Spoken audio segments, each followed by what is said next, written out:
baby! Happy birthday to nation #1 200 years ago. Well, maybe not so #1 anymore, but happy birthday regardless. Today we celebrate the birthday of Uncle Sam. Only the good things though, because there haven't been a lot of good things recently. But it's important to stay proud. And as an American, it is my duty to celebrate this fantastic birthday with 3 of this nation's favorite dishes. I'm making burgers, I'm making fried chicken, and then finally, I'm making something I've never made before. I'm dipping my toes in waters I've never dipped. I'm gonna try baking an apple pie. Now I know I made a loaf of bread the other day, but that was only a couple ingredients. This is the real stuff. This is where Weenie Hut Jr. turns into the salty spittoon. If I'm able to nail this apple pie, then goddamn it, nothing can stop me. I'll be unstoppable. And I'm just not gonna be making any apple pie. No, sir. You might think I'm gonna be getting the dough from the store. No. I'm gonna be getting the dough from the dome. I'm making it myself. Dough from scratch. No Mary Lou Sue or whoever the hell makes the dough. It's gonna be me, and me alone. Let's see if I do okay. So, let's get to it. First up, the burgers. This should be easy. It's not too hard. It's a burger. You can't mess up a burger. But y'all know if it were up to me, I'd be making the meat myself and growing the wheat to make my own buns and all that good stuff. But I'm a poor boy living in an overpriced city. So, store-bought buns and regular ground beef is gonna have to do. Doesn't mean we can't do it up though. So I'm gonna make a burger with red onions and mushrooms and with a weird ketchup that I'm gonna come up with and maybe some peppers for color. Now the absolute first step in any burger making is making sure that you have burger meat. And now that I've made sure that I have some, I'm just gonna throw it into a bowl for easier manhandling. But before I get down and dirty with the burgie, I gotta throw some flavor in there or else, what's the point? I didn't really think too much about what to throw in there. Kinda just went for all vibes, no logic. Sometimes you gotta go in without a plan, Gotta close your eyes and let the spices guide you. I didn't do anything crazy, just garlic, salt, pepper. The classics. No recipes in this house. Now I can get my hands dirty. You really want to get in there. You can't fear it. Don't think about it. Don't think about how everything you touch after this is going to be infected with bacteria and mitochondria. You have to embrace the sludge. But once the mission is complete, you roll them into your burgers.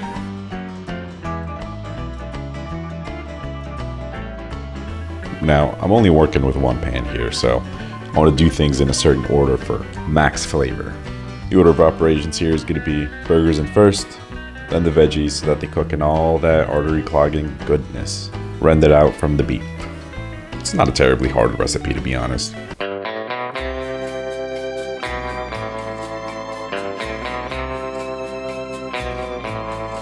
Seems to be cooked enough, so time to take them out, let them rest while I cook the veggies. First things first though, gotta discard some of this fat because I want to live to see my 40s. That oil is now in a place where it can't hurt me, and it's time to throw in the veggies. I love the color of these, it just looks really good. Now once the vegetables are in, I got impatient, so I decided it was time for the weird ketchup that I had in my mind. For this ketchup, I followed the same principle that I did with the burger spices, just vibes. Started with obviously the base ketchup, and I added a bunch of shit I thought would go good in no particular quantity. Pretty sure I did something like salt, turmeric, cumin, and cinnamon, believe it or not. Cinnamon might be a little bit of a risky risk, but they don't call me Risky Ricardo for nothing. Anyway, it seems it's time to plate because everything seems to be ready Freddy. You know what I mean, fettuccine? To plate, I tossed in some of the saddest looking fucking buns I've ever seen in my life, and I just loaded them up with the sauce I made with the patty. Then of course the patty, because what's a burger without a burger? And then the veggies. Since a burger is like a total of like 2 square inches, I didn't get it to fit many veggies on top, so please bear with me here. And as they say in France, voila.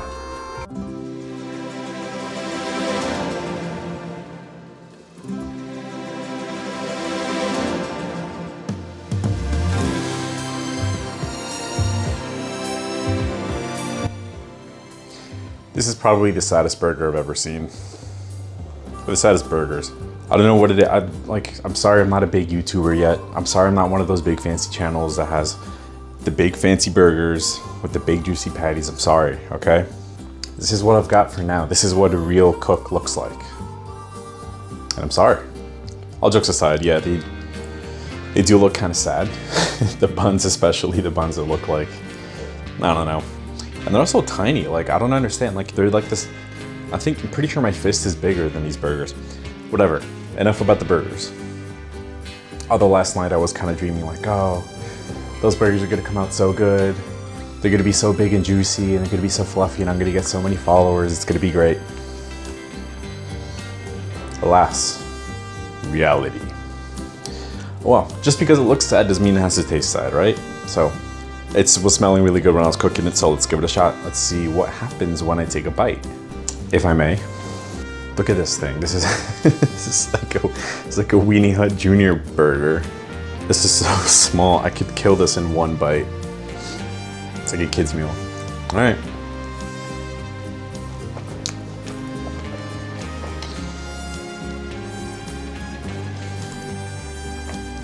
Honestly though, where it lacks in size, it makes up in flavor, baby. Holy shit. I was taking a bit of a gamble with the ketchup sauce, but I think it really paid off. It's nice and earthy. I don't know how else to describe it. The cinnamon in there was a smart choice. I wasn't so sure about that one. I was like, I don't know if cinnamon goes in here, but it did. It goes really well in here. While the burger itself looks really sad, it is really good. It is really tasty. I did get a good flavor out of it. It's not a traditional backyard burger with like the cheese and the mustard and the tomatoes and the lettuce and all that stuff, but I'm not a traditional backyard guy. I live in New York City. I don't know what the hell a backyard is. What you're seeing, this is like 90% my apartment.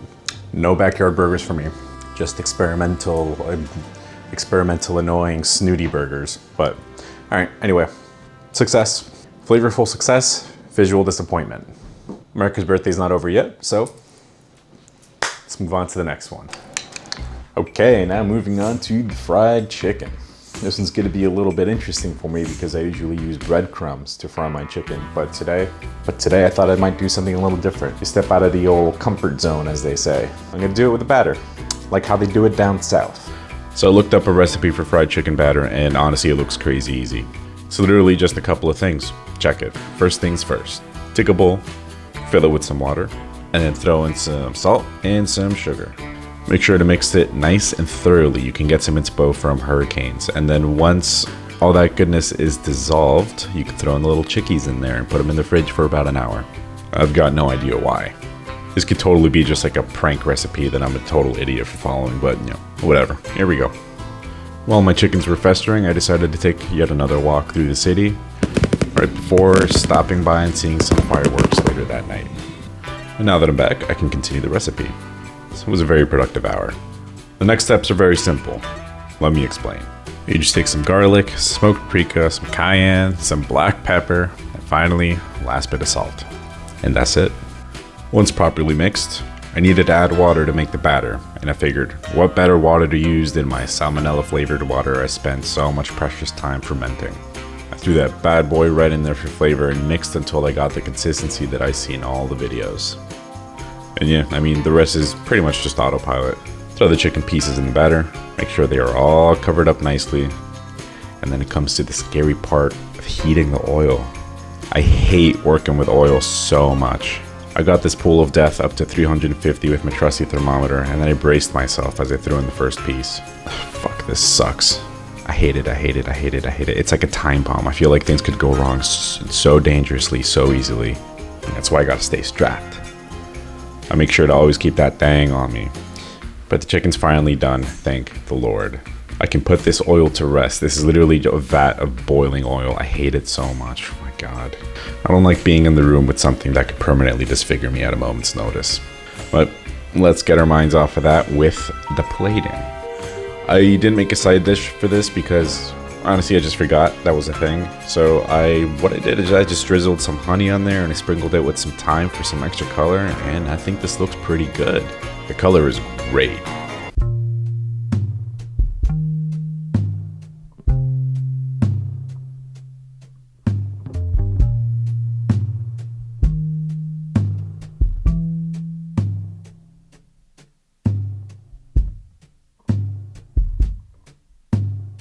All right, what a mission this one was. We started off doing something we've never done before, which is frying chicken with batter. Spirits were high. I feared for my life a little bit. I was a little bit discouraged halfway because these thighs were a little thick, and they weren't cooking. But fry something for long enough and the internal temperature will eventually get to the desired point. So I'm happy. And this looks amazing. What a journey. What a journey. We started off nicely with high hopes. Then somewhere in between, we feared for our life a little bit. Had the fire extinguisher ready and on hand, ready to exercise my Second Amendment right and pull that trigger. But I didn't need it. I didn't need it. I hate cooking with oil. It makes me so nervous. But we're here. We made it. We're alive. We're well. It's America's birthday. And it's a good day. The sun is shining. Nothing more American than some fried chicken. There's a couple things more American. But all right, I'm yapping. Let's give this a taste. I'm very excited. This looks really good. It looks really oily, but Yee motherfucking Haw. Oh my God. Yo. This is incredible. I've been frying chicken my whole life with breadcrumbs. I never thought to batter them. This tastes way better. I loosely followed a recipe I found online. Thing is, the recipe online called for 4 pounds of chicken. I'm one dude. So I had to scale up, I had to scale down a couple things and adjust a couple things, but I think I did pretty okay. I mean, this tastes amazing, baby. America, baby. If this wasn't such a chore and such a scary experience, I'd probably be doing this so many times a week. I'm a little closer to landing a date, guys. You know, if there's any muchachas watching, I can fry some chicken. I got my American shirt, you know. I can't really taste the spices very much in the batter. I don't know if that's just because I cooked them to shit. But the little honey I added towards the end is a really nice touch. And the batter is all crispy. I don't know if you guys can hear this. Hang on. It's the knife test. I've seen people do this online all the time. I gotta find one that's not soggy with honey so that it sounds good. Yeah, baby. I'm gonna start crying again. So before I do, let's move on to the final dish. That beautiful American apple pie. My first time doing it, nervous, but if I nail this, let's go. Guys, it's me, a couple days post chicken. Just a quick update. The chicken made me feel horrible. Yeah. I don't know if it was the oil I used or the trichinosis stew that I used to make the batter, or maybe it was the fact that the chicken didn't smell too great when I first opened it. But yeah, I mean, it tasted good at the moment, but what was a good 5-minute meal of a delicious taste was not worth the hell I was put through. I don't think I'll be frying chicken anytime soon again. Okay, y'all, burgers are done, chicken's done. It's time for it. Y'all are gonna witness history just now. Not only have I never baked anything before, besides a loaf of bread, but I've never made an apple pie, so there's a first time for everything. I looked up the recipe and it looks kinda easy, but that could just be me being dumb. This is it, guys. It's gonna make or break me. Let's apple this pie. Step numero uno, the apples. I thought about it and I wanted to initially start with the crust, but the more I sat with that decision, the more it made sense to prepare the apples first. So, the recipe calls for 7 Granny Smith apples, which happen to be my fave. All I have to do to process them is take the core away and slice them thinly. I also have to peel them, but like, fuck that. Okay, I'm 2 apples in and I already have a ton. There's absolutely no way 7 apples is gonna be what's needed. I'm just gonna do a few more just in case. Okay, yeah, 7 apples my ass. Look at all these apples. This is only 4. I'm making an executive decision here, and I'm calling it. No more apples. Now all that's left to do is to add your weekly value of sugar into the bowl in forms of regular sugar and brown sugar. And then throw in some cinnamon winamon, some nutmeg, and some lime. I was surprised about the lime. Now, we've already practiced wrestling food into submission from the Burgerz, so we're just going to utilize that same strat here for the apples. You're to get in there and mix it until it's all coated and looking good. I won't lie, this is actually a lot of fun and it smells really good. And none of the ingredients in here harbor any life, so I don't feel really gross about it. But this is done, so into the fridge they go. In the meantime though, it's time to get to the scary part. I've never done this before, so I'm pretty nervous. I've been reading this book called Ratio by Michael Ruhlman, and it explains things pretty well. According to the book, the ratio is 3 parts flour, 2 parts butter, and 1 part water in the end. The 3-2-1 ratio, as they call it. This part's typically done with a food processor or pastry cutter, but I thought, you know what? Cavemen did not have fancy food processors or pastry cutters when they made apple pie, so if they could do it by hand, so can I. Now, according to the book, the butter has to be really cold. And then from there, all you really have to do is take each glob of butter and kind of just rub it between your fingers in the flour. You do that until all you have left is just kind of like little beads of butter, and then maybe a few pieces as big as a pea, but no larger. That's what I did. And once that's done, you have to add your water, and it's got to be cold water. But I don't know if it's just me or something, but I feel like instructions never really worked for me. I don't know if that makes sense. Like, this is the amount of water for the ratio, but it was way too little, so I added way more. Now the ratio's off. The golden ratio is off, so hold on, I don't know, man. I just kind of added water until I had the consistency that I see in all the videos and whatnot. And then at some point, it was time for the counter. Floured up the counter, threw it on, and I kind of rolled it out. I know this looks really professional, but I promise you, I have no idea what I'm doing. Not pictured in this video is like a little YouTube video outside of my living room that I'm watching. But I'm rolling until I get a good sheet. And once I get that sheet, I just kind of have it folded up a little bit, slice it down the middle so that I have 2 halves, and then just wrap it and let it chill for 15 minutes. 15 minutes later, and I'm back and ready for it. I thought letting it chill would help, but now the dough's all hard, not really malleable. So I just cleaned this table. I have to get it dirty again with the flour. Oh my God. Whatever, but I started rolling out it again, and it's looking pretty good. I just got to get it to the right size. And then just slap that baby on top of the plate, and then trim the edges. Edges trimmed, throw the apples in, and it looks good. It looks amazing, and it smells good and amazing too. It smells like the fall. That's it. Now I just got to do the same thing for the lid. Dirty up my frickin' counter, roll it out, put it on top, trim the edges. And I'm not gonna lie, this looks really cool. It looks really good. I'm just gonna slice up the top so that I can let the steam roll through, and then finally the egg wash. Should have probably thrown the egg wash in before I cut it, but whatever, here we are, thriving. Ain't no problem. And the final step before I cook it in the oven is, I don't know, put tinfoil around the edges. This is what it says everywhere to do this. I don't really know why, but I'm just gonna follow it blindly. Again, could totally be a prank recipe, but you know, whatever. And in the oven she goes. I'll check back within an hour and some change. Holy shit, look at it. It's an apple pie, like a straight up apple pie. I made this. This is a legit pie, like a whole pie. A real life pie that I put together myself. I am in disbelief. I can't believe I put this together myself. Wow. I'm about to get so freaking fat. I'm gonna make these every day. I don't care. The cool thing about it is I have to wait 2 hours for it to cool. Oh my God.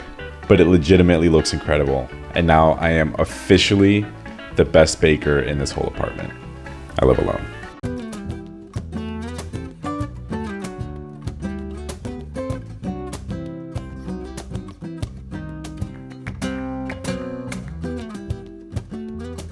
Okay, so it's been about an hour since I took it out.